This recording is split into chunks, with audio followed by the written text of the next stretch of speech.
Alrighty, welcome ladies and gentlemen to another episode of Smite Super Builds. I know it's been quite a while since the last one, but we're here back with the requested Bellona. It's been probably, what, like a week? 2 weeks? I don't know, probably 2 weeks since Bellona came out, but finally getting around to it. I did, as when I started getting back into Smite, I had to master all the new gods, so that meant getting Bellona done. And in my ventures playing Bellona and seeing other people play Bellona, I saw two different ways people built Bellona.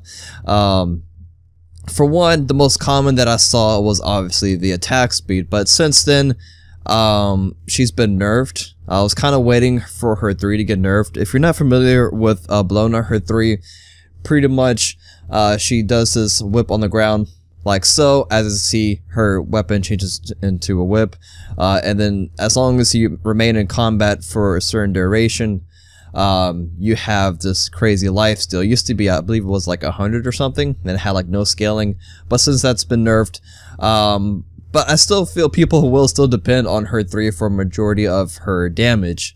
And the other way you may be wondering was building just kind of like a bruiser, just kind of like a lot of power, and all that power just kind of went into your 2, because your 2 does do a lot of damage, especially that last move right there. That did an incredible amount of damage.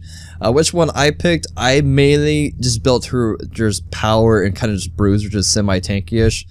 Sort of a little bit more traditional warrior. The people that I saw built more of an assassin. I saw them die a lot, but hey, I mean, if it works for you, then work for you. Obviously, you see we have the attack speed version build here, and after that, I'll go over some power items that if you want to go a little bit more power, a little bit more bruiser, you can use those items. Okay, so what we have here, wrong button. We have Ninja Tabby for the attack speed.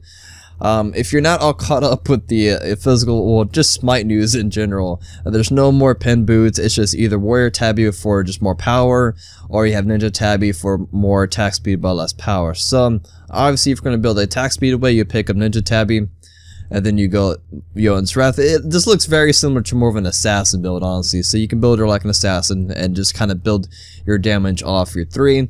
Yes, your 2 will still do a good amount of damage, but not as much if you were to build just pure power and kind of bruiser. So we got Yoan's Wrath here for the penetration that we need, because pin boots, and just no more pin boots. So we got the physical power, penetration, cooldown reduction, and then also Hydra's Laminate. For, you know, this sort of the same effect. You got the cooldown reduction, you got more physical power, and the passive comes into play. Basically what the passive works is kind of like Polyonom. So if you're doing an ability, so let's say you just did this right here, and then you're still up close to them, your very next attack is going to do additional damage based off your physical power. So with having all that cooldown reduction, it kind of lets you use your abilities more often. The biggest thing you'll see is the ultimate. Your ultimate at max rank lasts for 14 seconds, and as you see, the scaling also goes down as you level it up. So at max rank, your flag is going to last for 14 seconds, and the cooldown is only 33 seconds, so you're going to have your flag up for your physical power and protection is there. Also for your allies, and you can use your 3, and just obviously you can use everything more often. Moving along, we do have Aussie as our additional attack speed, more penetration, and the main thing for Aussie is the lifesteal. Other lifesteal items that I've seen being used is Bloodforge. It's kind of up to you which lifesteal items you want to use. You can also maybe use Soul Eater. Soul Eater doesn't have too much power. You do get the effect of the aura, so you get 10 power from it. Bloodforge is going to have a lot more power, more lifesteal. Just kind of build off stacks on players, but it's kind of up to you if you're going to build lifesteal, which lifesteal item you would use.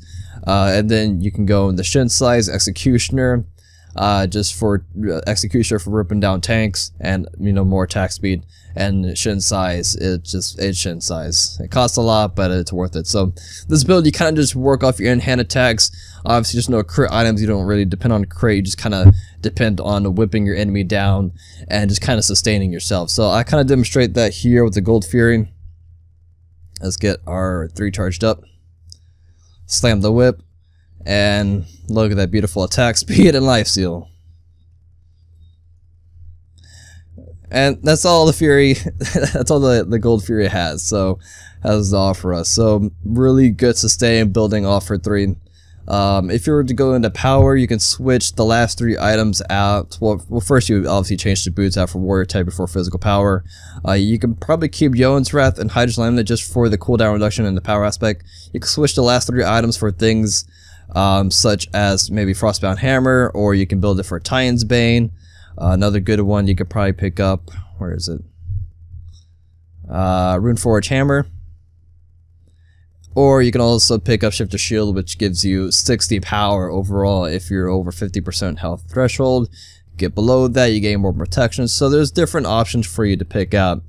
Always keep in mind to take out healers or like health regeneration gods.